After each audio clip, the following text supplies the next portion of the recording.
ఏ రాష్ట్రంలో అయినా ఒక రాజకీయ పార్టీ అధికారంలోకి రావడానికి ఏ ఒక్క కారణమో లేదా ఏ ఒక్క అంశమో ప్రభావితం చేయదు. చాలా కారణాలు ఉంటాయి. ఒక పార్టీ అధికారంలోకి వచ్చినప్పుడు ప్రజలు ఏం ఆశించే పార్టీకి అధికారం ఇచ్చారు, దాన్ని ఎంతవరకు ఫుల్ఫిల్ చేయగలిగింది, ఎంతవరకు డెలివరీ చేయగలిగింది, లేకపోతే అందులో ఉన్న నాయకులు కొంతమంది అధికారమే పరమావధిగా ఎలా ప్రవర్తిస్తున్నారు, లేకపోతే అధికారాన్ని అడ్డుపెట్టుకుని ప్రజల్ని ఎలా దోచేస్తున్నారు, ఇలా రకరకాల కారణాలు ఉంటాయి. ఈ ఉపోద్ఘాతం ఎందుకు చెప్తున్నానంటే, ఏ కులమో లేదా ఏ ఒక్క కులం ఆధారంగానో ఏ రాజకీయ పార్టీ కూడా దేశంలో ఏ రాష్ట్రంలోనూ అధికారంలోకి రాదు. బట్ కొన్ని కులాలు అధికారానికి దగ్గరగా తీసుకురావడానికి లేదా అధికారాన్ని దూరం చేయడానికి దోహదపడతాయి. అక్కడ వరకు ఒప్పుకోవాల్సిన అంశం. ఇప్పుడు 2014లో రాష్ట్ర విభజన తర్వాత చంద్రబాబు నాయుడే ముఖ్యమంత్రిగా ఉండాలని రాష్ట్ర ప్రజలు ఎందుకు అనుకున్నారు? ఆ నిర్ణయంలో ఎక్కడన్నా కులం ఆస్పెక్ట్ ఉందా? 2014లో రాష్ట్ర విభజన తర్వాత రాజధాని లేని రాష్ట్రానికి రాజధాని కావాలి, పిల్లలకు ఉద్యోగాలు కావాలి, అసలు భవిష్యత్ ఏంటి, అగమ్యగోచరం, గందరగోళం, రెవెన్యూ ఉన్న ఒక రాజధాని నగరం లేదు. ఈ అన్ని అంశాల ఆధారంగా 2014లో చంద్రబాబు నాయుడిని గెలిపించారు. అప్పుడు చంద్రబాబు నాయుడుకి బీజేపీ కలిపి పోటీ చేస్తే బయట నుంచి జనసేన పార్టీ మద్దతు ఇచ్చింది, పోటీ చేయలేదు. సో చంద్రబాబు నాయుడు గెలిచారు. 2019లో మొత్తం మారిపోయింది పొలిటికల్ సినారియో. జనసేన పోటీ చేసింది విడిగా, చంద్రబాబు పోటీ చేశారు విడిగా, బీజేపీ పోటీ చేసింది విడిగా. అఫ్కోర్స్ ఓట్లు చీలిపోయాయి. ఒక్కసారి అధికారం ఇవ్వండి జగన్మోహన్ రెడ్డికి అధికారం ఇచ్చారు. 2024లో మళ్ళీ ఈక్వేషన్ మారిపోయింది. ఈసారి ఎప్పుడూ కలవని రెండు సామాజిక వర్గాల కలయిక, కమ్మ కాపు సామాజిక వర్గాల కలయిక, రకరకాల కారణాలతో చంద్రబాబు నాయుడు, పవన్ కళ్యాణ్, బీజేపీ కలిసి పోటీ చేశాయి. అప్రతిహతంగా అధికారం కట్టబెట్టారు, 164 సీట్లు. సో ఈ మొత్తం 3 ఎలక్షన్ సినారియోస్ మీరు ఫాలో అయితే కనుక ఒక కామన్ ఫ్యాక్టర్ ఒకటి ఉంది. ఆ కామన్ ఫ్యాక్టర్ ఏంటంటే 2014లో జనసేన అధినేత పవన్ కళ్యాణ్ వైపు ర్యాలీ అయిన వాళ్ళు టీడీపీ బీజేపీ కూటమికి సపోర్ట్ చేశారు. 2019లో సుమారు 6%, 5.56% టు బి ప్రిసైజ్డ్, జనసేన పార్టీకి ఓట్లు వచ్చాయి. అందులో మెజారిటీ కాపుల ఓట్లు ఉన్నాయి. సో అక్కడ ఓట్ల చీలిక జరిగింది, తెలుగుదేశం ఓడిపోయింది. 2024లో ద కంప్లీట్ షిఫ్ట్, అంటే జనసేన, తెలుగుదేశం, బీజేపీ కలిసి పోటీ చేస్తే అంతకుముందు జగన్మోహన్ రెడ్డి 5 ఏళ్ల పాటు ఏమైతే చెప్పాడో ఆయన చెప్పిన మాటలు నమ్మి మోసపోయిన ప్రజలందరూ, లేకపోతే ఆ విధ్వంసకర పాలన చూసి ఇక మా గుద్దు బాబోయ్ అనుకున్న వాళ్ళందరూ కూటమి వైపు ర్యాలీ అయిపోయారు మొత్తం ఓటర్లు. సో 2024లో వచ్చింది మనకు తెలుసు. సో ఇప్పుడు అంతా ఎందుకు చెప్తున్నానంటే, ముద్రగడ పద్మనాభం వారు చనిపోయారు. తర్వాత ముద్రగడ పద్మనాభరెడ్డిగా ఆయన పేరు మార్చుకున్నారు రకరకాల రాజకీయ కారణాల వల్ల. బట్ ముద్రగడ పద్మనాభం ఆయన చనిపోయాక సంస్మరణ సభలో Telugu Desam party MLA, Vijayawada central MLA bonda Uma పాల్గొన్నారు. జనరల్గా కుల సంఘాల సమావేశాలు ఎప్పుడు జరుగుతాయి, అది ఏ కులమైనా సమావేశాలు జరుగుతాయి. అది జరగడం తప్ప ఒప్ప పక్కన పెడితే అది ఒక నార్మల్ రిచువల్ ప్రొసీజర్ లాగా చాలా చోట్ల జరుగుతుంది. కానీ ఇది జరిగింది ముద్రగడ పద్మనాభం సంస్మరణ సభ, కుల సభ కాదు ఇది. అందులో జనసేన పార్టీ నుంచి బయటకు వచ్చిన వాళ్ళు పెట్టారు, అందరూ కలిపి కోఆర్డినేట్ చేసి పెట్టారు, అన్ని పార్టీల వాళ్ళు వెళ్ళారు. అయితే తెలుగుదేశం పార్టీ అధినేత, ముఖ్యమంత్రి చాలా స్పష్టంగా ఈ సభ తర్వాత ఒక అల్టిమేటం జారీ చేశారు. గొడ్డలి పార్టీ నాయకులతో ఎవరు వేదికలు పంచుకోవద్దు అని.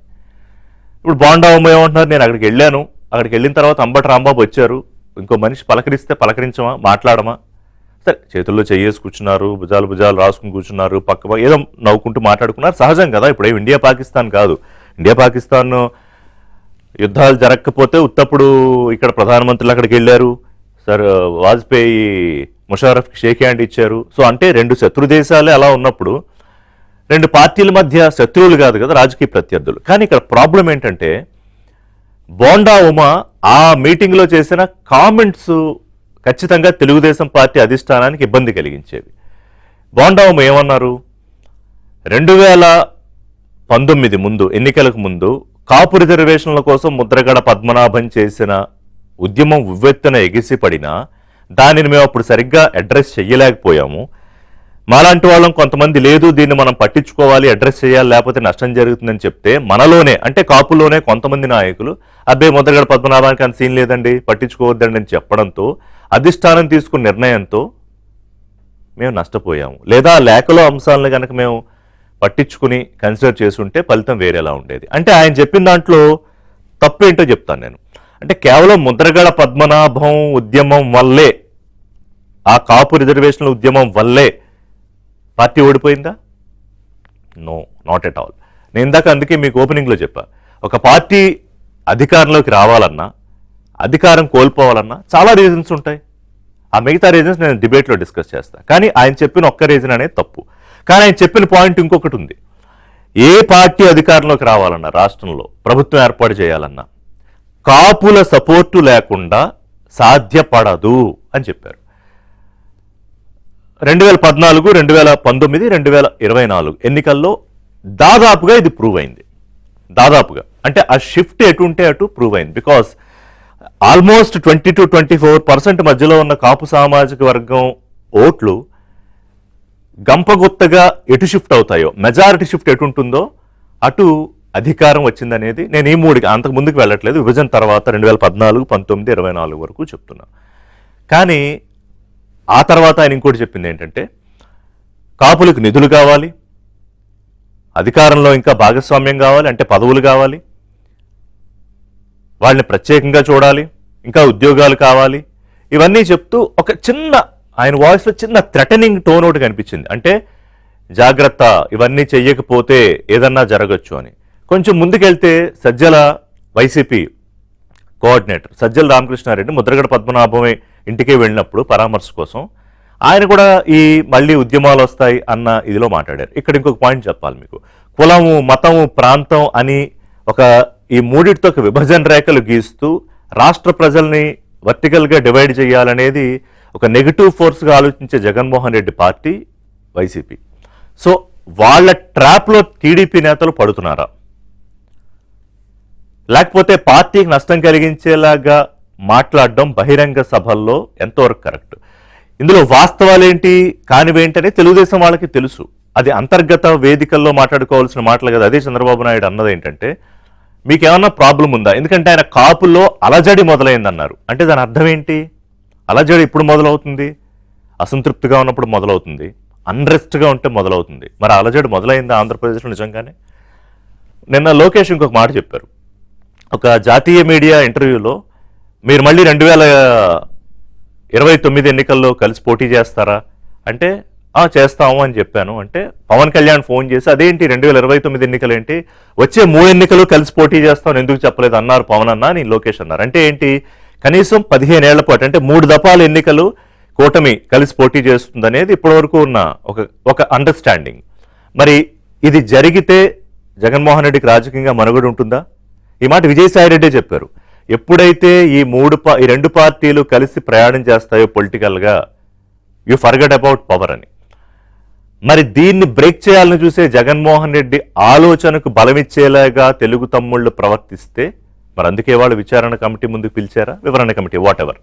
అయితే ఆయన ఏమంటారంటే నేను ఒక్కడనే వెళ్ళానా, జ్యోతుల్ నెహ్రూ వెళ్ళలేదా, వంగవీటి రాధా వెళ్ళలేదా, మరి వాళ్ళని వివరణ అడుగుతారు? అఫ్ కోర్స్ లాజిక్కే, వాళ్ళనే అడగాలి. ఒకవేళ అదే కారణం అయితే మీరు వైసీపీ నేతలతో, గొడ్డల పార్టీ నేతలతో వేదిక పంచుకోవద్దు అంటే మరి దాని మీద ప్రభుత్వం ఏ నిర్ణయం తీసుకుంటుంది? సో ఇక్కడ బోండా హోమ్ ఇష్యూ ఒకటే కాదు. రాష్ట్రం జగన్మోహన్ రెడ్డి అధికారంలో ఉన్నప్పుడు ఎలా ఉంది, కూటమి అధికారంలో ఉన్నప్పుడు ఎలా ఉంది, రాష్ట్ర ప్రజలు ఏం కోరుకుంటున్నారు? కులాల పంచాయతీ వద్దు అన్న తప్పని పరిస్థితి ఆంధ్రప్రదేశ్లో. ఏ ఒక్క కులము కాదు, I mean not only Andhra Pradesh, దేశంలో అనేక రాష్ట్రాల్లో ఒక డిగ్రీ ఎక్కువ తక్కువ ఉంటుంది, కానీ కులం లేకుండా రాజకీయం దాదాపుగా అసాధ్యం. అలాగే కులం మాత్రమే ఒక పార్టీని గెలిపిస్తుందంటే కూడా అది కూడా ప్రూవ్ కాదు, ఎక్కడ ప్రూవ్ కాలేదు. దాని షిఫ్ట్ ఉపయోగపడుతుంది కానీ అదే గెలిపించదు. ఒక బ్రేక్ తీసుకుందాం, బ్రేక్ తర్వాత మాట్లాడదాం. అంటే కులము, మతం, ప్రాంతం అనే ఈ పరిధి నుంచి దాటి రాష్ట్ర ప్రజల్ని ఆలోచించనివ్వరా, ఎదగనివ్వరా? ఇవాళ బ్రేక్ఫాస్ట్ న్యూస్లో నాతో పాటు కనపర్తి శ్రీనివాస్ గారు, తెలుగుదేశం పార్టీ సీనియర్ నాయకులు, గాదే వెంకటేశ్వరరావు గారు, జనసేన పార్టీ సీనియర్ నాయకులు, జిల్లా అధ్యక్షులు, డివి శ్రీనివాస్ గారు, senior political analyst. Good morning అండి ముగ్గురికి. సార్ శ్రీనివాస్ గారు, good morning sir. Good morning అండి. ఇప్పుడు 2014-19 ఒక చాలా ఏమంటారంటే ఒక విచిత్రకర పరిస్థితుల్లో రాష్ట్రంలో ఒక అయోమయ పరిస్థితుల్లో చంద్రబాబు నాయుడు పాలన మొదలెట్టారు. అసలు ఎటు పోవాలి, ఏం దారి, రాజధాని ఏంటి, ఇవన్నీ మనం చాలాసార్లు మాట్లాడుకున్నాం. సబ్జెక్ట్ అది కాదు. 2019లో బ్రహ్మాండంగా చేశామనుకున్న మీరు ఓడిపోవడానికి కారణాలు 4-5 ఉన్నాయి. అది మీ పార్టీ ఎమ్మెల్యేలు కొంతమంది విశృంఖలంగా ప్రవర్తించడం కానివ్వండి, అవినీతి కానివ్వండి, ఇసుక మాఫియా కానివ్వండి, అండ్ సో ఆన్ రీజన్స్, జన్మభూమి కమిటీలు కానివ్వండి, సరే పవన్ విడిగా పోటీ చేయడమా, లేకపోతే కొంతమందికి రాష్ట్రంలో మొత్తం అంతా ఒకే చోట ఏదో ఫోకస్ అయిపోతుంది అనే ఒక ఆలోచనలో ఉండడమా, వీటితో పాటుగా ముద్రగడ పద్మనాభం కాపు రిజర్వేషన్లు ఇది ఒక అంశం. Yes, one of the all reasons. కానీ మరి బోండా ఉమా ఒక్క ముద్రగడ పద్మనాభం కాపు రిజర్వేషన్ల ఉద్యమం వల్లే 2019లో తెలుగుదేశం పార్టీ అధికారం కోల్పోయింది. ఈ అంశం మా పార్టీలో వాళ్ళందరికీ కూడా తెలుసు, నేను బయటికి చెప్పానంతే. ఇవాళ వివరణకు వెళ్ళి విచారణ కమిటీ అడిగితే వాళ్ళకి అదే చెప్తాను, నేనేం తప్పు మాట్లాడానే ఉన్నారు. అదొకటే కారణమా? ఏం చెప్తారు సార్? నేనేనా, కనపర్తి శ్రీనివాసేనా? మీరే. Okay sir. అందరూ ముందుగా మా అన్నగారు వెంకటేశ్వరరావు గారికి, అలానే సీనియర్ జర్నలిస్ట్ గారికి, ఏబిఎన్ వ్యూవర్స్ కి మీకు ముందుగా నమస్కారం. ఇవాళ జగన్మోహన్ రెడ్డి ఏదైతే ఆశిస్తున్నాడో, ఏదైతే అతను కోరుకుంటున్నాడో అది మనం గ్రహించి మసులుకోవాల్సిన అవసరం ఎంతైనా ఉంది. మరి పెద్దలు ఉద్యమ నాయకులు ముద్రగడ పద్మనాభం గారి సంస్మరణ సభ గుంటూరులో చాలా అద్భుతంగా బాగా జరిగింది. మంచి నాయకుడు, గొప్ప నాయకుడు, ఆయన ఎన్నో పోరాటాలు చేసిన వ్యక్తి. అయితే అది ఒక జేఏసీ ఏర్పాటు చేసిన సభ. అసలు దాంట్లో మా పార్టీ సీనియర్ నాయకుడు, చాలా పొలిట్ బ్యూరోలో అత్యున్నతమైనటువంటి పొలిట్ బ్యూరోలో ఉన్న వ్యక్తి, మరి 2019 సునామీలో కూడా నాకు తెలిసి అయితే గెలిచిన వ్యక్తి. అతను ఎమ్మెల్యే గెలిచాడు. అధికారం వైసీపీకి వస్తుందన్నతో అది ఫలితం తారుమారయ్యి ఓడిపోయాడు తప్ప అతను వాస్తవంగా ఓడిపోలేదు. బోండా ఉమా గారు అంత సీనియర్ నాయకుడు ఆ విధంగా అయితే మాట్లాడి ఉండాల్సింది కాదు. అది 4 గోడల మధ్య మాట్లాడాల్సిన అంశము. ఆయన ఏం మాట్లాడారో మనం దాన్ని విశ్లేషించలేదు కాదు.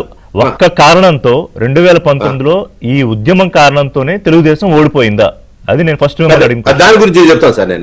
నేను అనేది ఏమంటే అనేక రకమైనటువంటి కారణాలు. ముఖ్యమైన కారణం ఏంటంటే జగన్మోహన్ రెడ్డి ఆ రోజు ఒక విష ప్రచారం చేశాడు తెలుగుదేశం పార్టీ మీద. అది ఏ స్థాయిలో అంటే తిరుమలలో ఉండవలసినటువంటి ముఖ్యమైనటువంటి వస్తువులు కూడా చంద్రబాబు నాయుడు గారి ఇంట్లో నేలమాళిగల్లో దాచిపెట్టుకున్నాడు. అదే 25 మంది 30 మంది కమ్మ సిఐలకు ఎలక్షన్ లో వాడుకోవటానికి డిఎస్పీగా ప్రమోషన్లు ఇచ్చాడు. అంత నీచమైనటువంటి, ఇంకా చాలా ఉన్నాయి, నీచమైనటువంటి ప్రచారానికి దిగజార్చి ప్రజలను ఏమార్చి ఒక సంస్థ ద్వారా మొట్టమొదటిసారిగా ప్రజల్లో ఒక అలజడి సృష్టించి రాజధాని మీద, అది అమరావతి కాదు, ఒక కులానికి సంబంధించినటువంటి రాజధాని అని ఎందుకు దాన్ని విజయవంతంగా ప్రచారం అమరావతి అన్నారు, భ్రమరావతి, అదే ఆ మాట నేను అంటలేదండి. అదే నేను అంటున్నా. విజయవంతంగా ప్రచారం చేసి ఒక్క ఛాన్స్ అనే పేరుతో అతను అధికారంలోకి వచ్చాడు. కరెక్ట్. ఇది కూడా వన్ ఆఫ్ ద ఫ్యాక్ట్. అనేది కాపులర్ రీజన్ అనేది ప్రముఖంగా అయితే ఆ రోజు ఇది రాల. ఇవన్నీ undoubtedly one of the factors, 100%. నేను దాని గురించి నేను ఇది చేయట్లేదు. అయితే ఇంత సీనియర్ నాయకుడైన ఆయన ముద్రగడ గారి ఉద్యమ ఫలితంగా టీడీపీ 2019లో అధికారం కోల్పోయింది. ముద్రగడ గారి సరిపు కాపులలో ఒక అలజడి ప్రారంభమైందనేది ముమ్మాటికి తప్పు. అది ఆ విధంగా అంత సీనియర్ నాయకుడు మాట్లాడి ఉండాల్సింది కాదు. రెండోది ఏంటంటే ఆ సభ అట్మాస్ఫియర్ కూడా చూసి మనం మాట్లాడాలి. ఎగ్జాక్ట్లీ. ఇప్పుడు అందరూ ఇంకోటి అడుగుతా ఉన్నారు. జ్యోతుల్ నెహ్రూ గారు వెళ్ళారు, ఏదో జక్కంపూడి రామ్మోహన్ రావు గారితో ఇంకొక లీడర్ అక్కడెక్కడో ఆయన ఎవరో వెళ్ళారని మాట్లాడుతూ ఉన్నారు. వాళ్ళు ఎవరు అక్కడ మాట్లాడలే, వాళ్ళు వెళ్ళారు, నివాళులు అర్పించారు, వాళ్ళు విమర్శల పాలు కాకుండా మాట్లాడారు. కానీ కాదు, ఇవాళ మీరు బోండావమ్మని రామానాయుడు లేకపోతే పల్లా కమిటీ ముందు, అందులో కిలార్ రాజేష్ కూడా ఉన్నట్టున్నాడు, ముగ్గురు రిసెప్జీ కమిటీ, వాళ్ళ ముందుకు పిలవడానికి కారణం ఒకటి ఆయన చేసిన కామెంట్సా, లేదు రెండు అంబటి రాంబాబుతో చనువుగా ఉండి వైసీపీ అంబటి రాంబాబుతో చనువుగా ఉండే అంశమే కాదు సార్ ఇది. ఆయన నేను చెప్తా ఉన్నా కదా, 2019లో అధికారం కోల్పోయింది, ముద్రగడ పద్మనాభం గారిని నెగ్లెక్ట్ చేయటం లేకపోతే మాట్లాడటం ఒకటి, ప్రస్తుతము కాపులకు రాష్ట్రంలో కాపులు అలజడి ప్రారంభమైంది అనేది నేను ఒప్పుకోను, ఎవరూ ఒప్పుకోవటం లేదు. మా పార్టీలో ఉన్నటువంటి కాపు నాయకులు కానివ్వండి, అక్కడే ఉన్న మీకు అలజడి కనిపించలేదు, పక్కనే ఉన్న మరి మూగారికి అలజడి కనిపిస్తోంది అక్కడ. అదే సార్ నేను చెప్పేది, ఒకవేళ నిజంగా ఆయనకి అలజడి కనిపిస్తే ఆయన సీనియర్ నాయకుడు చంద్రబాబు నాయుడు గారితో పొలిట్ బ్యూరో మెంబరు, ఎప్పుడు అసలు వితౌట్ అపాయింట్మెంట్ వెళ్ళి మాట్లాడగలిగిన స్థాయి కలిగిన వ్యక్తి, ఆయన వెళ్ళి మాట్లాడుకోవచ్చు, ఎప్పుడైనా మాట్లాడొచ్చు చంద్రబాబు నాయుడు గారితో ఎప్పుడైనా. ఏం జగన్మోహన్ రెడ్డి కాదు కదా, అపాయింట్మెంట్లు ఉండాలి, లేకపోతే వెయిట్ చేయాలి, సంవత్సరం వెయిట్ చేయాలి, లేకపోతే మాట్లాడితే ఆయన ఏం చేస్తాడు అనే పరిస్థితి చంద్రబాబు నాయుడు గారు. అసలు ఉద్యమాలు కూడా చంద్రబాబు నాయుడు గారు అంటేనే పుట్టుకొస్తాయి గబుక్కున. చంద్రబాబు నాయుడు గారు ఏం చేయరు, ఉదాసీనంగా ఉంటాడని ఎవడైనా ఉద్యమం చేస్తారు. అదే జగన్మోహన్ రెడ్డి అనుకోండి, ఉక్కు పాదంతో అని చేస్తాడని భయం ఉంటుంది. ఇద్దరు ఉద్యమకారులు అవ్వచ్చు, ఉద్యోగ సంఘాల నాయకులు అవ్వచ్చు, ఈవెన్ రాజకీయ నాయకులు కావచ్చు. కాబట్టి అంబటి రాంబాబుతో పూసుకొని రాసుకుంటే ఇవ్వండి, ఒక సామెత ఉంది, పెద్దలు చెబుతారు, మీ స్నేహితులు ఎలాంటి వాళ్ళో చెబితే మీరు ఎలాంటి వాళ్ళో చెబుతారంటారు. అవును. ఇప్పుడు అంబటి రాంబాబు అనే వ్యక్తి అక్కడ చంద్రబాబు నాయుడు గారిని నానా విధాలుగా రాజకీయంగా ఎన్నైనా విమర్శ చంద్రబాబు నాయుడు గారి మీద, లోకేష్ మీద, భువనేశ్వరి గారి మీద, బ్రాహ్మణి గారి మీద, చంద్రబాబు నాయుడు గారి తల్లిదండ్రుల మీద ఘోరమైనటువంటి విమర్శలు చేసిన వ్యక్తి మనం రాసుకొని పూసుకొని అంటే ఇప్పుడు ఇవాళ నేను ఒక ఉదాహరణ చెప్తాను సార్. ఇటీవల కృష్ణా జిల్లాలో నేను కొడాలి నాని దగ్గర బంధువులు పెళ్లికి వెళ్ళాను. తటపటాయించా, వెళ్దామా వద్దా, ఆ దరిద్రుడు వస్తాడేమో, ఆ దరిద్రుడు మన మొహం చూడాలేమో, ఎందుకంటావు, ఫోన్ చేసి చెప్తే సరిపోద్ది అనుకొని నేను మా ఫ్రెండ్కి ఫోన్ చేస్తే లేదు అతన్ని పిలవలేదు. అదేంట్రా పిలవపోవటం ఏంటి, క్లోజ్ రిలేటివ్ కదా అన్న. లేదన్నా పెళ్లి కూతురు వాళ్ళు అడిగారు, అతన్ని పిలిచేటట్టయితే మా పెళ్లి కూడా వద్దు మేము అనే స్థాయికి మాట్లాడారు. అందువల్ల వాళ్ళు వెనక్కి తగిలేలే, మాకు పెళ్లి ఇంపార్టెంట్ కానీ అతను ఇంపార్టెంట్ కాదు, మా బంధువు అయినా కూడా అని వాళ్ళు పిలవలేదు.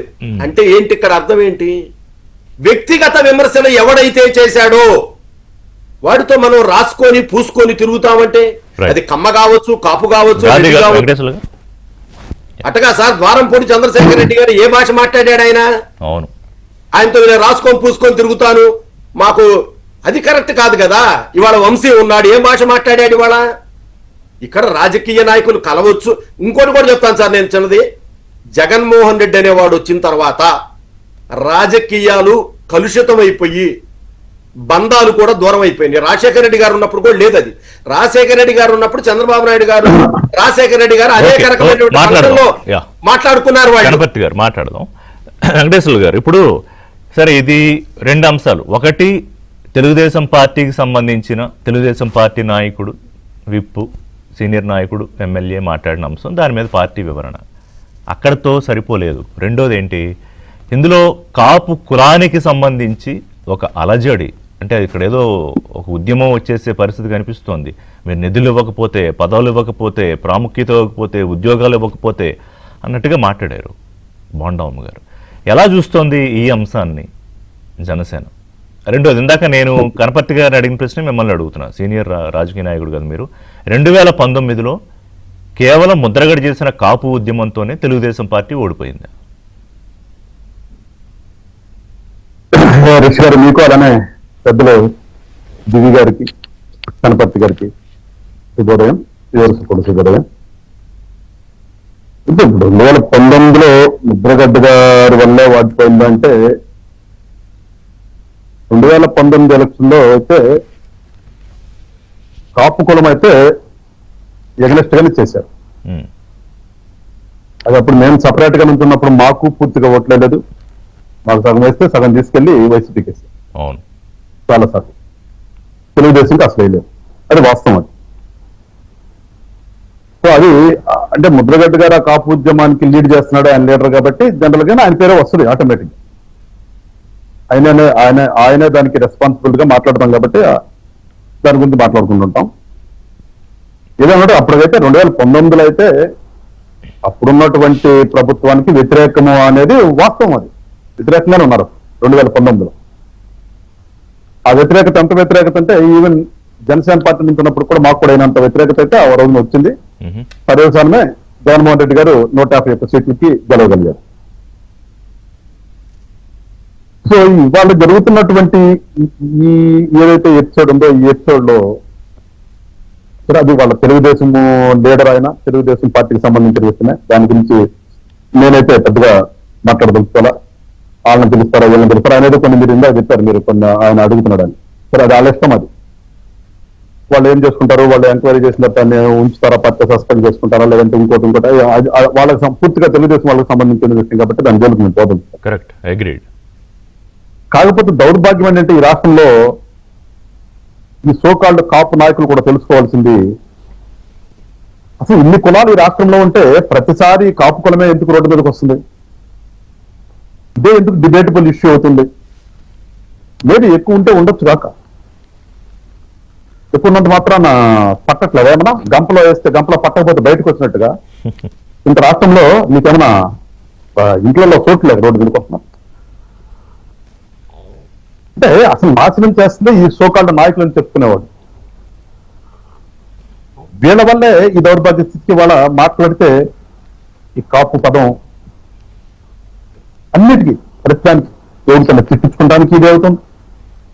వేరే వాళ్ళ మేధావులు నలుగురు కూర్చుంటే వీళ్ళేదో రౌడీలు రా వీళ్ళు, లేదంటే వీళ్ళు సన్నాసులు, వీళ్ళతో జాగ్రత్తగా ఉండాలి అది ఒక విలన్ గా ఈ కులాన్నే ఒక విలన్ గా క్రియేట్ చేసేటటువంటి ఒక సందర్భం వస్తుంది.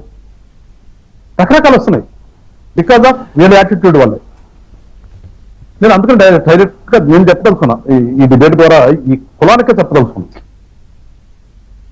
ఎందుకు మీకు మాట్లాడితే మాకు రాజ్యాధికారం వాళ్ళది అంటారు, లేదంటే ఇంకో రిజర్వేషన్ వాళ్ళది అంటారు, అయ్యని ఎంతసేపు దేహే అంటూ ఆ దగ్గిన్ని బౌలు పెట్టుకుని కూర్చున్న పరిస్థితి ఎందుకు అసలు?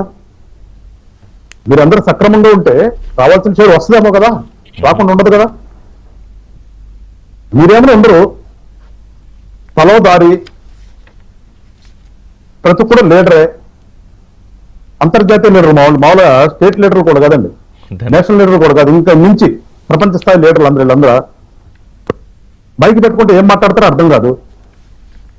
ఈ పరిస్థితి తీసుకొస్తాం కారణం ఏంటి? మీరే కదా. ఎప్పుడన్నా ఈ పలానా కులం వాళ్ళు మీటింగ్ పెట్టుకున్నారు, దాంట్లో ఏదైనా అయిందని ఎక్కడ విన్నామా మనం? మాట్లాడితే కాపు కులం మీటింగ్ పెట్టుకున్నట్టు ఈ రకంగా మాట్లాడుకున్నారంట. ఎందుకు బయటకు వస్తున్నాయి? ఏం ఆశిస్తున్నారు అసలు మీరు? ఎందుకు మీరే చెప్పాలి అంటే ఏంటి ఆ సమస్య? ఎందుకు అదే నేను అంటున్నా, అదే సామాన్య ప్రజలు ఎవరు మిమ్మల్ని ఎవరు అడగలేదే మీటింగ్లు పెట్టమని. మామూలుగా ఉన్న వాళ్ళు ఎక్కువ ఉంటే ఉండొచ్చు, ఎవరి పనులు చూసుకుంటున్నారు, ఎలక్షన్ నాడు వాళ్ళకి నచ్చినట్టు ఓటేస్తున్నారు.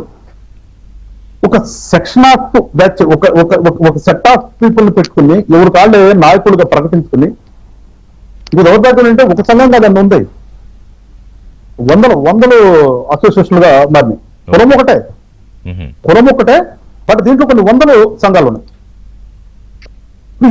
ఎట్లా మీరు అనుకున్న స్థాయి వస్తుంది కదా? అలజడి కాపుల్లో అలజడి మొదలైందన్నారు, ఏంటి అది అలజడి?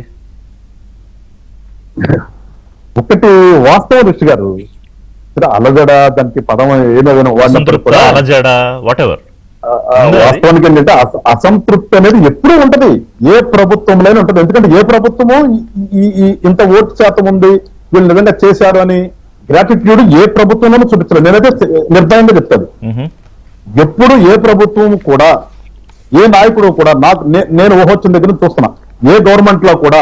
ఎందుకంటే రంగా గారు చనిపోతే ఆ రోజు తెలుగుదేశం వాడిపోయి కేవలం కాంగ్రెస్ మళ్ళా కాంగ్రెస్ వచ్చిందంటే ఇదే కదా రంగా గారి ఉద్యమే కదా. రంగా గారిని చంపినటువంటి తర్వాత జరిగినటువంటి ఒక డ్రాస్టిక్ చేంజ్ ఈ కాపులందరూ కూడా కాంగ్రెస్ చేయబట్టి ఏం చేశారు ఆ రోజున? ఏమి ఇచ్చారు ఏమన్నా? ఏమైనా ఒక్కరికైనా సరైన ఉందా? తర్వాత రాజశేఖర రెడ్డి గారు వాడుకున్నాడు, ఎంతవరకు ఏదో 4 పదవులు ఇచ్చాడు, కూర్చోబెట్టారు.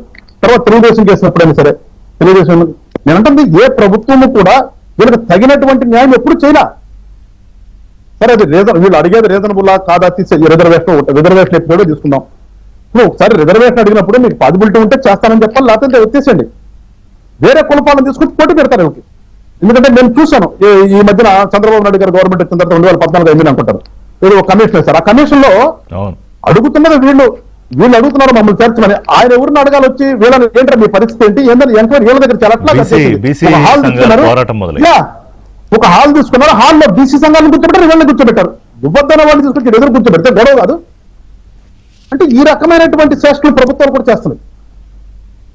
ఒకటి నేను మళ్ళీ చెప్తున్నా, ఒకటి ఏంటంటే వీళ్ళకి మాత్రం తగినటువంటి న్యాయం అయితే ఈ రాష్ట్రంలో జరగట్లేదు, జరిగిద్దని కూడా నేను భావించట్లా. వీళ్ళంతా ఏ రకంగా రాజకీయ పరంగా జరగదు, లేదంటే ఇంకో రకంగా పెరగదు. ఇవాళ ఎంప్లాయ్మెంట్ తీసుకుంటే మా అన్న ఉన్నాడు, మళ్ళీ నా మీద అయిపోగానే మీద పోటాడుతారు కనపడుతున్నా. ఇవాళ ఎంప్లాయీస్ ని తీసుకుంటే సరైన పోస్టింగ్ లేదు వీళ్ళకి ఎక్కడ కూడా.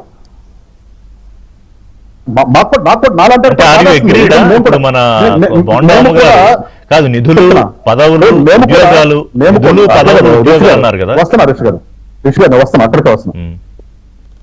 మనం భాగస్వామిగా ఉన్నాం. ఇప్పుడు మా దగ్గరికి వచ్చి మమ్మల్ని అడిగాళ్ళు ఉంటారు కదా, మాకు ఇబ్బంది పరిస్థితులు కనిపిస్తున్నాయి.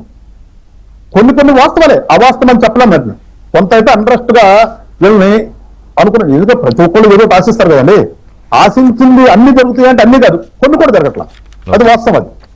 సో అలాంటప్పుడు అలాంటివి తీసుకునే ఆయన మాట్లాడుతుంటే నేను అనుకున్నా, ఇప్పుడు ఖచ్చితంగా సరి చేసుకోవాల్సిన పని అది. మేము కూటమి ప్రభుత్వం ఇవాళ మేము ఖచ్చితంగా 2 సంవత్సరాలు అయిపోయింది. 2 సంవత్సరాలు అయిన తర్వాత మేము సరి చేసుకోవాల్సినటువంటి అంశాలు కొన్ని ఉన్నాయి, అంటే సరి చేసుకోవాల్సింది. కాకపోతే ఆయన ఆ సభలో ఎందుకు మాట్లాడాల్సి వచ్చింది, ఆ సభలో మాట్లాడాల్సిన అవసరం లేదు. కింద కనపర్తి గారు చెప్పినట్టుగా ఆయన పొలిటి బ్యూరో మెంబరు చంద్రబాబు గారు డైరెక్ట్గా వెళ్ళగలుగుతాడు, వెళ్ళి ఆయన చెప్పొచ్చు, సరే ఇది పరిస్థితి ఇట్లా బాగాలేదు అని చెప్పొచ్చు. కానీ ఆ సభలో ఆ ఓపెన్ గా చెప్పినప్పుడు ఖచ్చితంగా వాళ్ళ పార్టీ కంటే వాళ్ళ పార్టీకి ఉన్నటువంటి ప్రాబ్లం ఉంటుంది, వాళ్ళు తీసుకుంటారు. కానీ ఏదేమైనప్పటికీ కూడా కొన్ని మళ్ళా నేను చెప్తున్నా మా వాళ్ళకి అసలు ఇది ఎప్పటికి పోతుంది ఈ రాష్ట్రంలో. ఇది పోయి నా ప్రశ్న కూడా ఉంది అది, రాష్ట్రాన్ని ఏం చేయబోతున్నారు వీటన్నిటిని పెట్టు. Thank you for your patience. So ఇప్పుడు ఈ పంచాయతీని ఆయన వ్యక్తిగతంగా ఏమన్నా ఉన్న ఒక అసంతృప్తిగా చూడాలా, లేకపోతే రాష్ట్రంలో జరుగుతున్న ఒక కుల పంచాయతీగా చూడాలా, లేకపోతే ఆయన ట్రాప్ లో పడ్డాడు అనుకోవాలా, లేకపోతే పార్టీ పంచాయతీగా చూడాలా? ఐ పుట్ 4 క్వశ్చన్స్ మీ ముందు. రిషి గారు, ముందుగా మీకు, ప్యానల్ మిత్రులకు, ఏబిఎన్ వీక్షకులకు అందరికీ కూడా గుడ్ మార్నింగ్, నమస్కారం. ట్రాప్ లో పడ్డాడా అంటే ట్రాప్ వేసినాడిది తప్ప, పడేవాడిది తప్ప? వేసేవాడు వేస్తూనే ఉంటారు కదా ట్రాప్. ట్రాప్ లో పడే అంత అనుభవ రాహిత్యుడేం కాదు కదా Bonda Uma. First timer MLA ఏం కాదు. ఆయన 2 terms MLA, 3 terms contested candidate. అసలు అప్పుడు ఒకటి ఇక్కడ బొండా ఉమా వ్యాఖ్యలు నోటీస్ ఇచ్చింది ఆ సంస్మరణ సభకి వెళ్ళినందుకు కాదు, అక్కడ చేసిన ఆ వ్యాఖ్యలు సరే వాటి విషయంలో నోటీస్ అంటే కొంతవరకు ఓకే. కానీ గత కొంతకాలంగా ఆయన ప్రవర్తన, అసెంబ్లీలోనే బొండా ఉమా వ్యాఖ్యలు మీరు చూసారా? డిప్యూటీ సీఎం ని టార్గెట్ చేస్తూ సాక్షాత్తు అసెంబ్లీలో పొల్యూషన్ కంట్రోల్ బోర్డు కృష్ణయ్య ఆయన అందుబాటులో ఉండడు, ఉప ముఖ్యమంత్రి అందుబాటులో ఉండడు, ఏదో ఒక చిన్న ఇష్యూ దానిపైన ఆ వ్యాఖ్యలు ఉపసంహరించుకోమని పవన్ కళ్యాణ్ అసలు అసెంబ్లీలోనే మాట్లాడిన వ్యాఖ్యలు అసెంబ్లీ రికార్డుల్లో ఉంటాయి. అదే కాదు, మొన్న లేటెస్ట్ గా మనం చూసాం 1 month బ్యాక్ వీళ్ళేదో ఈ 2 ఏళ్ల విజయోత్సవ సభలో జరుపుతున్నప్పుడు అక్కడ విజయవాడలో అతను డిస్కషన్ ఏంటి ఆయన అన్న వ్యాఖ్యలు, నేనంత కష్టపడ్డాను, ఆ విధంగా మాచర్లో దాడి జరిగింది, లేకపోతే గుడివాడలో దాడి జరిగింది. కష్టపడ్డ మాట వాస్తవమే, బాధితుడే బొండా ఉమ, జగన్మోహన్ రెడ్డి బాధితుడే. కానీ ఆ ఫ్రస్ట్రేషన్ ఏ పీక్ వెళ్ళిపోయిందంటే మరి నిన్నగాక మొన్న వచ్చిన వాళ్ళకి మంత్రి పదవులు ఇచ్చారు, ఆ 4గురికి మంత్రి పదవులు ఇచ్చారంటూ ఆ వాసంశెట్టి సుభాష్, సవిత, కొండపల్లి శ్రీనివాస్, లేకపోతే పార్థసారథి, ఆ పేర్లు కూడా ఆయన ప్రస్తావించిన తీరు అలజడి కాపుల్లోన, అలజడి బొండాలోన. ఇది ఇక్కడ చర్చ ఇవాళ ఏంటంటే ఇప్పుడు ఆ నోటీస్ ఇచ్చింది కూడా వీటన్నిటిపైన క్లారిఫికేషన్ ఆయన పరంగా తీసుకోవటం, పార్టీ పరంగా ఆయనకు వివరణ ఇవ్వటం, ఇవన్నీ జరుగుతాయి. ఆయనకే కాదు, ఆ భూమన కూడా రమ్మన్నట్టున్నారు. ఇప్పుడు మఠం విషయంలో టీడీపీలో అనేక మంది ఎమ్మెల్యేలు కొంచెం ఇబ్బంది పడుతున్నారు. ఏది అటు అక్కడ ఆదిమూలం దగ్గర నుంచి, థామస్ దగ్గర నుంచి, కొలకపూడి శ్రీనివాసరావు ఉదంతం కావచ్చు, ఇప్పుడు ఇది కావచ్చు, మొత్తం ఒక 10 మంది బ్లాక్ లిస్ట్ లో ఉన్నారంటున్నారు. ఒక 48 మందికి ఆ మధ్య నోటీసులు కూడా ఇచ్చారన్నారు. ఇక్కడ ఒకటండి, ఏది జగన్మోహన్ రెడ్డి కొంచెం ఫిషింగ్ బాగా ప్రాక్టీస్ చేస్తున్నాడు. ఈ మధ్య యలహంకలో బాగా చేపలు పట్టడం బాగా ప్రాక్టీస్ చేస్తున్నట్టున్నాడు. ఏది మత్స్యకారుల దగ్గరికి ఈ మధ్య అదే అనేక సార్లు వెళ్తున్నాడు కూడా. నెల్లూరు వెళ్ళినట్టున్నాడు, విశాఖపట్నం వెళ్ళినట్టున్నాడు. వాళ్ళ దగ్గర చేపలు పట్టే విధానాలు బాగా నేర్చుకుంటున్నాడో ఏమో. మొత్తానికి గేలం వేసాడా అంటే గేలం ఏది అంబటి రాంబాబు రూపంలో పడిందా, ఆయన చిక్కుంటాడా? ఆయన అనుభవం ఇవాళ బొండా ఉమా అంత తేలిగ్గా చిక్కుకునే ఎర్ర నీ గేలానికి అంటే గమ్మత్తు చూసారా రిషి గారు? ఒక చిన్న విషయం, ఏది గుంటూరులో ఆ ఎపిసోడ్ అక్కడ అది జరుగుతూ ఉండగానే ఏది భుజాల మీద చేతులు వేసుకోవటం, అంబటి రాంబాబు పక్కన కూర్చోవటం, లేకపోతే ఎక్కడ బెజవాడ లెనిన్ సెంటర్ లో ఏం జరిగిందో చెప్పనా? మన ఏబిఎన్ ఆంధ్రజ్యోతిలోనే వచ్చింది వార్త. ఏమని జరిగింది? వెల్లంపల్లి శ్రీనివాస్, లేకపోతే మల్లాది విష్ణు, దేవినేని అవినాష్ ముగ్గురు లెనిన్ సెంటర్ లో పాదయాత్ర చేశారు. అక్కడ దుకాణదారుల నుంచి బొండ అక్రమ వసూళ్లు చేస్తున్నాడు, ఆయన అనుచరులు అక్కడ లెనిన్ సెంటర్ లో దుకాణదారుల నుంచి అక్రమ వసూళ్లు చేస్తున్నారంటూ ఆ షాప్ కీపర్స్ దగ్గర పరామర్శ, పాదయాత్ర, అలజడి. వైసీపీలోనా ఏది ఇవాళ అలజడి విజయవాడ సెంట్రల్ లో వస్తుందా అంటే ఆయన చేతిలో ఓడిపోయిన వాళ్ళు. ఏది ఇప్పుడు మొన్న ఎలక్షన్ లో వెల్లంపల్లి శ్రీనివాస్ కావచ్చు, లేదు గెలిచిన మల్లాది విష్ణు గాని, ఆ బొండా అనుచరుల వసూళ్లపై వాళ్ళు ఆ విధంగా అక్కడ రెండు ఏది పక్క పక్కన పెట్టి చూస్తే, మీరన్నట్టుగా మీరు ఇంట్రోలో ఏం చెప్పారు? అసలు ఇండియా పాకిస్తాన్ గురించి కూడా మాట్లాడారు. వాళ్లే చర్చలు జరుపుతున్నారండి. అంతకు మించి ఈ రెండు పార్టీలు అది సంప్రదాయ రాజకీయాలు కాదు. ఆంధ్రప్రదేశ్ లో ఇప్పుడు నడుస్తోంది ట్రెడిషనల్ పాలిటిక్స్ కాదండి, ఇవాళ ఎక్స్ట్రీమ్ పాలిటిక్స్ నడుస్తున్నాయి. భగ్గుమంటోంది రెండు పార్టీల మధ్య పచ్చగడ్డేస్తే. ఇలాంటి పరిస్థితుల్లో ఒక చిన్న లాజిక్, ఇదే బొండా ఉమా మీద దాడి జరిగింది. తనే చెప్పాడు, మాచర్లో దాడి జరిగింది అన్నాడు కదా. మాచర్లలో అంత తీవ్రమైన దాడి, హత్యాయత్నం ఒక రకంగా. ఏది బుద్ధా వెంకన్న, బొండా ఉమా, అతనెవరు కిషోర్, అసలు అతను తల బగిలి నెత్తురోడుతూ ప్రాణ భయంతో పారిపోయిన పరిస్థితి. పోలీసు రక్షణతో వీళ్ళని తీసుకొస్తే ఇదే అంబటి రాంబాబు పరామర్శించాడా? ఇదే అంబటి రాంబాబు ఖండించాడా? ఇదే అంబటి రాంబాబు ఇప్పుడు ఏమంటాడు? అదిగో చంద్రబాబు నాయుడుకి భయం, మేం కలిస్తేనే ఇది కడుపు మంట, భయపడుతున్నాడా అని ఆయన అంటే అవకాశం ఇచ్చినట్టే అయింది కదా ఆబ్వియస్ గా. ఆ రోజు చంద్రబాబు అడ్డం పడ్డాడా అంబటి రాంబాబుని ఫోన్ చేసి పరామర్శించనీయకుండా? ఏం జరిగింది బొండావమ్మా, ఎందుకు నీ మీద దాడి జరిగింది, ఇలా పరామర్శించకపోగా అంబటి రాంబాబు అక్కడ ఆ తురకా కిషోర్, పిన్నెల్లి ఆ గ్యాంగ్కి ఆయన మద్దతుగా. అంటే జగన్మోహన్ రెడ్డి గీసిన గీత అంబటి దాటుతాడా? అంటే అందుకే నేను ఏం పెట్టానంటే ప్రోమోలో, తెలుగు తమ్ముళ్ళకి అధినేత ఎంత మొత్తుకుంటున్నా తలకెక్కడం లేదా? ఇప్పుడు మీరు ఇంకొక విషయం, కాపుల విషయంలో కూడా మాట్లాడుతూ ఎందుకు కాపులు ఇంత డిబేట్ చేస్తున్నారు అని మన గాదే కూడా కొంచెం ఆవేదన. అసలు గమ్మత్ ఏంటో చెప్పిన, గాదే కూడా ఉన్నాడు ఆ స్టేజ్ మీద. మరి గాదే వెంకటేశ్వర గారు చెప్పాలి, ఆయన భుజం మీద కూడా అప్పటి మరి చేసాడో లేదో అది కాదు. కానీ ఇక్కడ కాపులు ఎందుకు డిబేట్ అవుతుందంటే గేమ్ చేంజర్స్, వాళ్ళే గేమ్ చేంజర్స్ గా. జగన్మోహన్ రెడ్డి రాయలసీమ మీద దృష్టి పెట్టలేదండి. జగన్మోహన్ రెడ్డి చూసారా, వరుస పెట్టి విశాఖపట్నం పోతున్నాడు, లేకపోతే రేపొద్దున జంగారెడ్డి గూడెం పోతానంటున్నాడు. ఎందుకని ఈ ప్రాంతం మీదే అతను ఇవాళ కన్నేశాడు అంటే ఇదే కారణం. కమ్మ కాపు అది బ్రేక్ చేయాలి. అది బ్రేక్ చేయకపోతే తన గేమ్ క్లోజ్ అనేటటువంటి దీంతో వేసినటువంటి ఆ ట్రాప్ లో ఇవాళ మరి చిక్కుకుంటారా వీళ్ళంతా కూడా.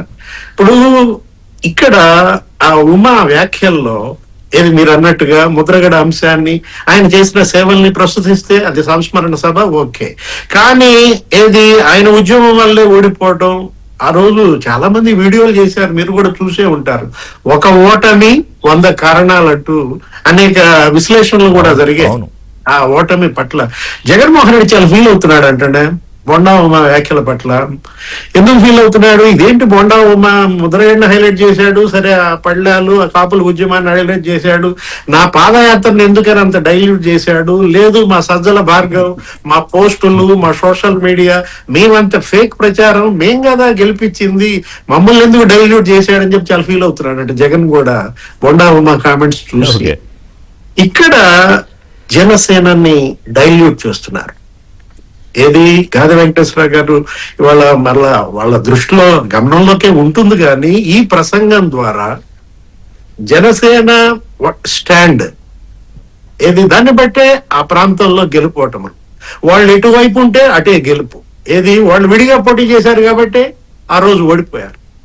అదే వాళ్ళు మళ్ళీ కలిశారు కాబట్టి ఇంత థంపింగ్ మెజారిటీలతో 2014లో బయట నుంచి సపోర్ట్ ఇచ్చినప్పుడు గెలిచారు, 2024లో కలిసి పోటీ చేసినప్పుడు గెలిచారు, 19లో విడిగా పోటీ చేయడం వల్ల ఓడిపోయారు. అదొక లాజిక్ మీరంటే స్టాటిస్టికల్ అంతే కదా. ఇప్పుడు ఏంటి, ఇప్పుడు ఇవాళ పవన్ కళ్యాణ్ ఇవాళ అతను ఒక గేమ్ చేంజర్ గా మారి అతను ఏమంటున్నాడు, 15 ఏళ్ళు ఈ కూటమి ఉంటుంది, ఇంకో 10 ఏళ్ళు ఈయనే సీఎం. నిన్న కూడా లోకేష్ బాబు ఎక్కడో మాట్లాడుతూ అదే మాట అన్నాడు. 2029లో కూటమి గెలుస్తుంది అంటే పవన్ కళ్యాణ్ నాకు ఫోన్ చేసి క్లాస్ బీకాడు. అదేంటి బాబు 2029 చెప్పలేకపోయావా అని ఆయన నా క్లాస్ బీకాడు అని చెప్పి కూడా లోకేష్ చెప్తున్నా. దీంట్లో పవన్ కళ్యాణ్ ని చంద్రబాబుకి దూరం చేయాలి. చాలా ఎత్తులు వేశారు, అనేక జిత్తులు పడినారు, వర్కౌట్ కాకపోగా మరింత దగ్గర అయ్యాడు. సో వాట్ ఇప్పుడు ఏం చేయాలి? జనసేనకి కాపుల్ని దూరం చేయాలి. కాపులు దూరం చేయాలంటే ఎవరైతే జనసేనలో అసంతృప్తులు ఉన్నారో, కాపు సంఘాల్లో అసంతృప్తులు ఉన్నారో అందరినీ చేరదీయండి, మీటింగ్లు పెట్టండి. ఒక టాస్క్ ఇచ్చారు, ఆ తోట త్రిమూర్తులు ఆధ్వర్యంలో ఆయన ఇంట్లో ఏదో మీటింగ్లు కూడా పెట్టుకున్నారు. సరే కాపుల ఏకీకరణ ఓకే, నో ప్రాబ్లం. ఏది ప్రతి కులం ఏకీకరణ కావటం బలమైన శక్తిగా. నాకు ఇక్కడ ఒక డౌట్ డివిఎస్ గారు, అంటే మోర్ దెన్ ఏ పార్టీ డామినేట్ చేస్తోందా ఇప్పుడు కులం? అంటే ఎప్పటి నుంచో అదే పరిస్థితి? అంటే ఇప్పుడు ఆంధ్రప్రదేశ్ దేశము, తర్వాత రాష్ట్రము, పార్టీ, తర్వాత వ్యక్తిగతం, ఇవన్నీ ఏదో చెప్తారు కదా రాజకీయ నాయకులు. దాన్ని ఇప్పుడు కొంచెం సవరించాలా? పవన్ కళ్యాణ్ మొన్న 2 ఏళ్ల విజయోత్సవ సభ మీటింగ్ మీరు విన్నారు అందరూ, వాళ్ళ జనసేన కార్యకర్తలు కూడా. ఏమన్నాడు పవన్ కళ్యాణ్? ప్రాంతీయ భావాల నుంచి ఒక రాష్ట్రం బయటపడాలి, అవును, కుల భావన నుంచి ఇంకో రాష్ట్రం బయటపడాలి. అంటే ఏంటి, అటు తెలంగాణ ఇటు ఆంధ్రప్రదేశ్, ఇవాళ కులాల రొచ్చులో ఆంధ్రప్రదేశ్, ఈ ప్రాంతాల చిచ్చు మధ్య తెలంగాణ, ఈ 2 రాష్ట్రాలకు అతను చేసిన దిశానిర్దేశం, ప్రజలకు అతను ఇచ్చినటువంటి మెసేజ్, ఆ కార్యకర్తలకు ఇచ్చిన దిశానిర్దేశం ఇది. ఇవాళ నేరానికి కులం ఏంటి రిషి గారు? అవును, అతను ఎవరో రౌడీ షీటర్, 23 కేసులు ఉన్నాయి. సరే అతను ఏదో ఇది జరిగింది, చాలా ట్రాజడీ, అతను చనిపోయాడు, అతనికి కులాన్ని అంటగడతాడు. ఆయన్ని శిక్షించిన అదే ఆ కేసులో నిందితుడు ఆ సిఐ కులం బయటకు వస్తుంది. అంటే ఏంటి, నేరానికి కులం ఉంటుందా? ఏ కులం చెప్పింది నేరాలు చెయ్యమని? అభివృద్ధికి కులం ఉంటుంది, అమరావతికి కులం ఉంటుంది, నేరాలకి కులం ఉంటుంది. మీరు అన్నట్టు కమిషనర్ కి కులం ఉంటది, ఎలక్షన్ కమిషనర్ కి కులం కళ్ళతో చూస్తారు, జబ్బుని కులం కళ్ళతో చూస్తారు, వ్యాక్సిన్ ని కులం కళ్ళతో చూస్తారు. గాదిగా తలబట్టుకున్నారు, ఏందిరా మాకు ఈ కుల పంచాయతీలని. చిన్న బ్రేక్ తీసుకుంటా డివిఎస్ గారు. అంటే ఇందాక ఒక మాట చెప్పారు గాది గారు అనుకుంటా, ఇప్పుడు వైసీపీ వాళ్ళు ఎక్కడ పార్టీ లైను, ఇప్పుడు జగన్మోహన్ రెడ్డి, నేను ఇందాక ఓపెనింగ్ రిమార్క్స్ లో చెప్పా negative force for the state అని. అంటే అయినా కూడా గీత గీస్తే దాటట్లేదు కదా. మరి ఒకవైపు అభివృద్ధి పదంలో తీసుకెళ్లాలని వయసు లెక్క చేయకుండా, ఏమీ లెక్క చేయకుండా పాటుపడుతోన్న అధినేత గీసిన గీత చెరిపేసుకుంటున్నారా వీళ్ళు? లేకపోతే ఆ గీత వద్దనుకుంటున్నారా? పార్టీ నిర్ణయం ఇవాళ వాళ్ళు ఏదో ఏం తీసుకుంటారో తెలియదు, వివరణ అయితే ఆయన ఇస్తానని చెప్పాడు. ఆయన మళ్ళీ నేను మాట్లాడిన దాంట్లో తప్పే ఉంది, వాళ్ళ ముందు కూర్చుని కూడా ఇదే మాట్లాడతాను నేను, మరి మిగతా వాళ్ళని పిలుస్తున్నారా లేదా అన్నారు. పిలుస్తారో లేదో పార్టీ నిర్ణయం, అది వాళ్ళ పొలిటికల్ అంతర్గత అంశం. బట్ స్టేట్కి సంబంధించి కనపర్తి గారు, ఇప్పుడు వైఎస్ఆర్సీపీ అధినేత జగన్మోహన్ రెడ్డి ఎజెండా ఏంటో ఈ ప్యానెల్లో కూర్చున్న మన నలుగురికి చాలా స్పష్టంగా తెలుసు, చూస్తున్న వాళ్ళకి తెలుసు చాలా మందికి. సో ఆ ఎజెండాకు సహకరించేలాగా పనిచేయడం ఎంతవరకు కరెక్ట్? ఇప్పుడు వాళ్ళ గీత గీసుకుంటే అందరూ గీత లోపలే ఉంటారు, తప్పని తెలిసినా కూడా. ఇక్కడ తప్పని తెలిసినా కూడా ఆ గీత ఎందుకు దాటుతున్నారు తెలుగుదేశం పార్టీలో? తెలుగుదేశం పార్టీ అంటే ప్రజాస్వామ్యం ఎక్కువండి మా పార్టీలో. ఆహా. చంద్రబాబు నాయుడు గారు సహజంగా ఆయన కొంత వేచి చూసే ధోరణి ఉంటది. అయితే ఇప్పుడు మా పార్టీలో కూడా కార్యనిర్వాహక అధ్యక్షుడు లోకేష్ గారు వచ్చిన తర్వాత కొంత మార్పు జరుగుతూ ఉంది. ఇమీడియట్లీ దానికి సంబంధించినటువంటి యాక్షన్ రియాక్షన్స్ అన్ని జరుగుతూ ఉన్నాయి. ఇవాళ ఒక బొండా ఉమా గారే కాదు, ఎవరు మాట్లాడినా కూడా గీత దాటొద్దని సీరియస్ గా హెచ్చరిస్తా ఉండటం జరిగింది. ఇవాళ ఇంతకంటే ఇప్పుడు బోండా ఉమా గారు మాట్లాడింది అంటే ఆయన కూడా నేను అనుకోవటం, మరి ఇందాక ఎనలిస్ట్ గారు చెప్పారు, నేను అనుకోవటం యాదృచ్ఛికంగా మాట్లాడారా అనుకోకుండా అట్లా ఏమన్నా వచ్చిందా తెలియదు. కానీ అంబటి రాంబాబుతో కలిశాడు కాబట్టి నోటీస్ ఇచ్చాడని అంబటి ప్రచారం చేసుకునే అవకాశం ఉమాగారు కల్పించారు. అది బాగా దురదృష్టకరం. అంబటి చాలా మామూలుగానే ఎక్స్ట్రాడినరీ మనిషి అతనికి డిఫాల్ట్ ఏంటో తెలియదు కానీ మనకి చాలా ఎక్స్ట్రాడినరీ మనిషి అతను ఎక్కడ రామోజీరావు గారు, ఎక్కడ ఈ రాంబాబు మాట్లాడతాడు. ముద్రగడ పద్మనాభం గారు ఖచ్చితంగా లెజెండ్, పోరాట యోధుడు. ఆయన రంగంలో ఆయన పోరాట యోధుడు. మరి సరే, రామోజీరావు గారు పద్మవిభూషణ్, ఆయనకి సంబంధం లేని విషయం ఇది. నిన్న మాట్లాడతాడు రాంబాబు గారు, అసలు రామోజీరావు ఎక్కడ, వీళ్ళు ఎక్కడ, పోటీ ఏంటి, రామోజీరావు పద్మవిభూషణ్ ఇచ్చి ఆయనకి చేయక రాజారెడ్డికి చేస్తారా? మాకేం అర్థం నువ్వేం అసలు పోలికేంటి అంటే కుల చిచ్చు పెట్టాలి రాష్ట్రంలో. అసలు ఇవాళ అసలు ఆయన విషయం ఎందుకు అంటే నువ్వు ఎటు తీసుకెళ్తున్నాడు అనే దాని గురించి నేను మాట్లాడుతా ఉన్నా. ఇందా సార్ చెప్పారు వ్యాక్సినేషన్స్ గురించి. ఆ రోజు ప్రజలందరినీ కూడా దేశం బతికించడానికి భారత్ బయోటెక్ వాళ్ళు వ్యాక్సిన్ తయారు చేస్తే వాళ్ళు ఎవరికో బంధువులు, చంద్రబాబు నాయుడు గారికి బంధువులు అన్నాడు. అంటే ఆ వ్యాక్సిన్ వేసుకోవద్దు, మీరు చచ్చిపోయిందనే అంబటి రాంబాబు చెప్పేది. ప్రపంచంలో ఒక వ్యాక్సిన్ కి కులం కనిపెట్టారు ఫస్ట్ టైం. అదే ఎలక్షన్ కమిషనర్ కి కులం కనిపెట్టారు, అందరికీ కనిపెట్టారు. అసలు నేను చెప్తాను, అయ్యా రాంబాబు, ఇదంతా నిన్ను ఎవడైనా తాగితే కరెంటు షాక్ కొట్టే కాకిలా చచ్చిపోతా ఉన్నారు. అరే నువ్వు సత్తెనపల్లిలో, నేను చెప్తాను సార్, సత్తెనపల్లిలో ఒక మరుగుదొడ్డిలు క్లీన్ చేస్తా ఒక బలహీన వర్గాలకు చెందిన యువకుడు చనిపోతే ప్రభుత్వం నుంచి వచ్చిన 5 లక్షలు నష్టపరిహారంలో 2.5 లక్షలు లంచం అడిగిన నీచుడివి నువ్వు పోయి వాడు ఏదో పెద్ద మనిషిని. కానీ గణపతి గారు కాదు, సారీ టు స్టాప్ యూ, ఇక్కడ పాయింట్ అంబటి రాంబాబు గురించి కాదు, పాయింట్ బోండామ్మ గురించి, పాయింట్ తెలుగుదేశం పార్టీలో అధినేత గీసిన గీత దాటుతున్న వాళ్ళ గురించి వివరణ అడిగినా కూడా ఎస్ నేను మాట్లాడింది కరెక్టే, ఇదే చెప్తా వాళ్ళ ముందు కూడా అని చెప్పే నాయకుల గురించి చెప్పాలి మీరు. బోండా ఉమా గారి వ్యాఖ్యలు ప్రత్యర్థులు ఏ విధంగా ఉపయోగించుకుంటున్నారని చెప్తా ఉన్నా నేను. ఇప్పుడు బోండా ఉమా గారు ఆ మాటలు మాట్లాడారు కాబట్టి అంబటి రాంబాబు లాంటి తుచ్చులు దాన్ని దూరం కులాల మధ్య పెడతా ఉన్నారు. అప్పుడే దీనికి కులాలే ఉందండి. ఆయన మాట్లాడాడు, పార్టీ ఒక వివరణ ఇవ్వమన్నది, ఆయన ఇస్తారు, దానికి సంబంధించి పార్టీ వాళ్ళు ఏదో మాట్లాడతారు, దానికి సంబంధించిన కమిటీ ఉంది, నిమ్మల రామానాయుడు గారు జిల్లా స్టేట్ ప్రెసిడెంట్ వాళ్ళు ఏదో పిలిచి మాట్లాడతారు. వీళ్ళకేముంది, మా అంతర్గత సమస్యలో ఈయన తలజోరి చంద్రబాబు నాయుడు గారు కాపు కులస్తుల్ని పిలుస్తాడా, వాళ్ళని పిలవడా, వీళ్ళని పిలవడా, ఆ అవకాశం కల్పించడం పట్ల ప్రజలు కానీ ఆయన ఇంకొక మాట కూడా అన్నాడు విచ్ ఇస్ వెరీ ఇంపార్టెంట్. నా వివరణ కోరితే అది పార్టీకి డ్యామేజ్ కలిగించే అవకాశం ఉంది, కాపు సామాజిక వర్గంలో రచ్చ జరుగుతుంది, ఉద్దేశపూర్వకంగా వేధిస్తున్నారన్న మెసేజ్ కూడా వెళ్లే అవకాశం ఉంది. ఈ 3 కీలకమైన పాయింట్లు అన్నాడు ఆయన. లేదు సార్, పార్టీ ఇవాళ ఆ పరిస్థితిలో లేదు. బెదిరిస్తే బెదిరిపోయే పరిస్థితుల్లో ఇవాళ తెలుగుదేశం పార్టీ లేదు. అది ఏ నాయకుడైనా అవ్వచ్చు, ఎంత పెద్ద సీనియర్ నాయకుడైనా అవ్వచ్చు, ఇదైనా కావచ్చు. కానీ అట్లా మాట్లాడితే అది నువ్వు మాట్లాడిన దాంట్లో వాస్తవమా అవాస్తవమా అనేది మేము దాని జోలిపోము. నువ్వు చాలా పెద్ద సీనియర్ నాయకుడివి, వితౌట్ అపాయింట్మెంట్ నువ్వు ఎక్కడికైనా వెళ్ళి మాట్లాడుకోవచ్చు. పొలిట్ బ్యూరో మెంబర్ మీరు, మిమ్మల్ని ఆదర్శంగా తీసుకుంటే తెలుగుదేశం పార్టీలో యువత మీరు ఆ విధంగా మాట్లాడకూడదు. అది మళ్ళా నేను ఇదే మాట్లాడతాను, నేను ఇదే చేస్తాను అంటే ఆయన అయితే నేను అనుకోవటంలా ఆయన అదే చెప్తానని అన్నాడని. అంటే సోషల్ మీడియాలో కానీ కావాలంటే వినిపిస్తాను, నేను బయట టైం లేదని ప్లే చేయట్లేదు. అర్థం లేదు సార్, ఓకే అది అట్లా అంటే కనుక అన్నాడు. నేనేం తప్పు చేయలేదు, ఎవరి దగ్గర పిలిచినా వెళ్తాను, ఇదే విషయం చెప్తాను, అక్కడ ఏం మాట్లాడానో అదే చెప్తాను అన్నాడు ఆయన. సార్ నేను చెప్తా ఉన్నా కదా సార్, మన జ్యోతుల్ నెహ్రూ గారు అంటున్నారు. జ్యోతుల్ నెహ్రూ గారు ఆ మాటలు మాట్లాడలేదు కదా. మనము కలిసి ఒక సభలకు వెళ్ళినప్పుడు మనం ఏం మాట్లాడాలి, మనం మాట్లాడే మాటల ప్రభావం ఎలా ఉంటది, అందుట్లో పర్టికులర్గా మనం ప్రజాప్రతినిధులు ఒక కుల సమావేశాలకి, సంస్మరణ సభలకి అన్ని పార్టీల వాళ్ళు వస్తారు.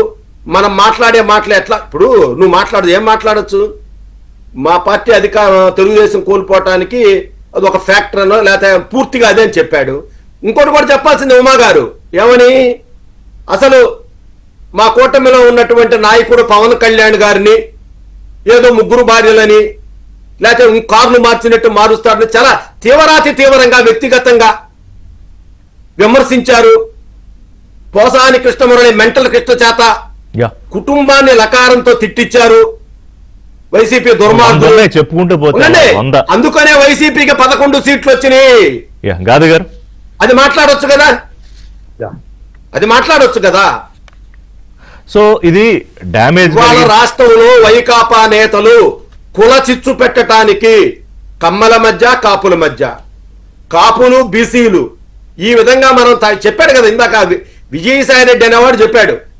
వీళ్ళంతా పవన్ కళ్యాణ్ గారు, బీజేపీ, ముఖ్యంగా పవన్ కళ్యాణ్ గారు, టీడీపీ ఈ కూటమి కలిసి ఉన్నంత వరకు నీకు జీవితంలో అధికారం రాదన్నాడు. ఆయన నువ్వు పాదయాత్ర కాదు మోకాలు యాత్ర చేసినా అధికారం రాదన్నాడు. పాదయాత్రగా సార్, పాకుడు యాత్ర చేసినా.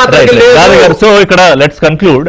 ఇప్పుడు వెంకటేశ్వర గారు, సరే ఇది మీ ఇందాక చెప్పినట్టే నేను మిమ్మల్ని ఇన్సిస్ట్ చేయను, బోండా ఉమ్మ విషయంలో మీరు మాట్లాడండి అని ఇన్సిస్ట్ చేయను, ఎందుకంటే తెలుగుదేశం పార్టీ అంశం.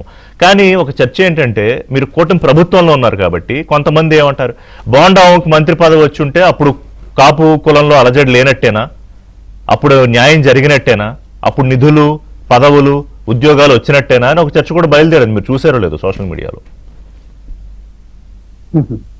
అదే అంటుందండి. ఇప్పుడు ఎట్లా ఉంటదంటే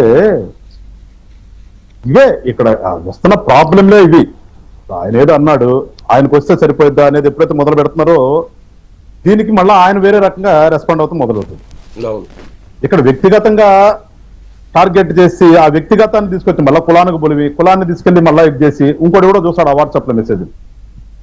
అంటే దాన్ని బట్టి ఇట్లా ఈ రాష్ట్రంలో నిజంగా ఒక బాధాకరమైన విషయం ఏంటంటే ఇదే, ఆ కులాలను వదిలిపెట్టి ఎవడు కూడా బయటికి రాట్లా, వచ్చేటటువంటి ప్రయత్నం చేయకపోగా ఇంకొంచెం వినికించేటటువంటి ప్రయత్నం ఉంది ఎంతకాలం ఉన్నా కానీ. జనరల్ గా ఏంటంటే మనం ఏదో రాకెట్ యుగం అనుకుంటే వెళ్తుంటే కూడా రాకెట్ యుగంలో రాకెట్ ని సృష్టించేటువంటి ఒక వ్యక్తి ఉంటే ఆ వ్యక్తి కూడా ఎవడు కులం అని చెప్పేసి ఎత్తికేటటువంటి పరిస్థితులు ఉన్నాం తప్పితే అతన్ని ఒక సైంటిస్ట్ గా అప్రిషియేట్ చేసే పరిస్థితులు మనం ఒకటి మీరు అన్నారు కాబట్టి చెప్తున్నా కాదు గారు, ఇప్పుడు మనం రాకెట్ యుగం దాటిపోయి గూగుల్ డేటా సెంటర్ విశాఖలో పెట్టాం కదా, అలాంటి డేటా సెంటర్లు స్పేస్ లో పెట్టే ఆలోచనలు ఎలాన్ మస్క్ చేస్తున్న రోజుల్లో ఉన్నాం మనం. సో మనం వెతుకుతున్నది ఏంటంటే ఆ ఎలాన్ మస్క్ లాంటి వాళ్ళు ఇక్కడ ఎవరైనా తీసుకెళ్లి పైన పెడితే ఎవడరా బాబు నువ్వు దాని కులం చూడండి అని చెప్పేసి అదే అతను ఏపీకి వచ్చాడు అనుకో, అతని కులం ఏంటి, మతం ఏంటి అని కూడా మొదలెడతారేమో. దాంట్లో అట్లా ఇవాళ పిల్లల్లో కూడా అండి ఇవాళ మార్పు లేదు. ఇవాళ చూడండి మీరు కాలేజీ పిల్లలు కూడా కాలేజీల్లో కూడా నాయుడు, చౌదరి, ఎందుకు నిన్నే మనం ఆంధ్రజ్యోతిలో మనం సర్వే ప్రచురించాం. ఆంధ్రజ్యోతి సర్వే 80% పైగా సబ్జెక్టు వెరిఫికేషన్ 82% మంది ఇంకా మేము నో దీంట్లోనే ఉంటాము అని చెప్తున్నారు అని. అట్లా క్రియేట్ చేస్తున్నాం. నేను చెప్తుంది ఈ సోకాల్డ్ లీడర్లు అనే వాళ్ళు ఇంకా వాళ్ళు అట్లాగే తీసుకెళ్తున్నారు తప్పితే అది దాటి తీసుకురాట్లా. అలాంటప్పుడు ఇట్లా వస్తుంది. అది ఇది పోవాలని కదా మేము చెప్తుంది. మా సిద్ధాంతాల్లో మేమేం పెట్టుకున్నాం, కులాన్ని కలిపే విధానం అని 11 సిద్ధాంతాలు 7 సిద్ధాంతాల్లో ఒకటి అనుకుంటా. 7 సిద్ధాంతాల్లో ఫస్ట్ సిద్ధాంతం అది ఫస్ట్ కులాన్ని కలిపే. ఏది ఎక్కడ రాణిస్తున్నారు దానికి? పైగా మీ చుట్టూనే తిప్పుతారు. అది ఇంకొకటి ఏంటంటే సిద్ధాంతం పెట్టుకుని మీ చుట్టూనే తిప్పుతారు. కలుపుదామని మేము ప్రయత్నం చేస్తుంటే మా దగ్గరికి తీసుకొచ్చేసి మీరు ఇట్లా పెడుతున్నప్పుడు ఇది ఎప్పటికీ రాష్ట్రం ముందుకెళ్తుంది? ఇక్కడ DVS గారు. సమకూరుతామే కదా. సో ఈ కుల పంచాయతీ అని ఎందుకు పెట్టానంటే దీని నుంచి బయటికి ఇంకా అంటే కుంపట్లో వేపుతారు చూసారా, కులం కుంపటి అలా వేపేస్తున్నారా ఆంధ్రప్రదేశ్ ప్రజల్ని, ఇంకా అందులోంచి రానివ్వరా బయటికి డివిఎస్ గారు? జగన్ కాళ్ళ కింద బంతి కులం, క్యాష్ బాల్ ఆడుతున్నాడు. ఫుట్బాల్ మాంత్రికుడు ఎవరు అంటారు, మెస్సీ అనో లేకపోతే డిగో రొనాల్డో, మెస్సీ. అట్లాగే క్యాస్ట్ బాల్ వాళ్ళ మాంత్రికుడు జగన్మోహన్ రెడ్డి.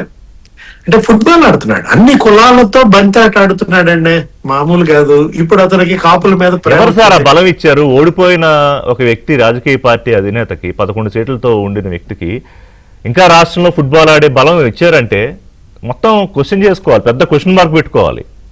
అంటే అసంతృప్తి, జనంలో అసంతృప్తి, లేకపోతే ఆ కులంలో అసంతృప్తి, ఆ పార్టీలో అసంతృప్తి, వాటి నుంచి అతను బలోపేతం అయ్యే విధానం, అటుపైన అతను ఏది కన్నేశాడు. ఎప్పుడో ఒకప్పుడు ఈ కూటమిలో అసంతృప్తిగా ఉన్న ఎమ్మెల్యేలు లేకపోతే ఆ నాయకులు, పదవులు రాని వాళ్ళు నా వైపు చేరకుండా ఉంటారా? దానికోసం ఆడుతున్నటువంటి ఈ క్రీడ ఏది, ఇతను క్యాస్ట్ ఫుట్బాల్ ఆడుతున్నాడంటే ఏ కులం మీద అతనికి ప్రేమ ఉందండి? అన్ని కులాలు అతని బాధిత కులాలే కదా. గత 5 ఏళ్ల పరిపాలనలో కాపులను ఏమన్నా ఉద్ధరించాడా? ఇప్పుడు మాత్రం కాపుల మీద ప్రేమ వచ్చింది అంతే. కాపులు ఆయన్ని ప్రేమించాలా, లేకపోతే యాసిడ్ పోస్తాడు.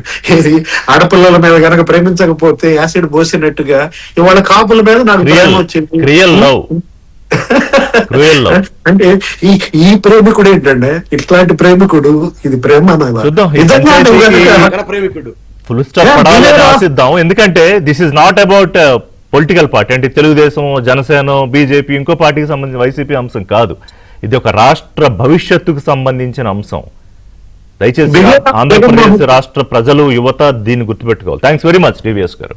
థ్యాంక్ యూ గాది గారు, థ్యాంక్ యూ కనపర్తి గారు. ఇది వాళ్ళ బ్రేక్ఫాస్ట్.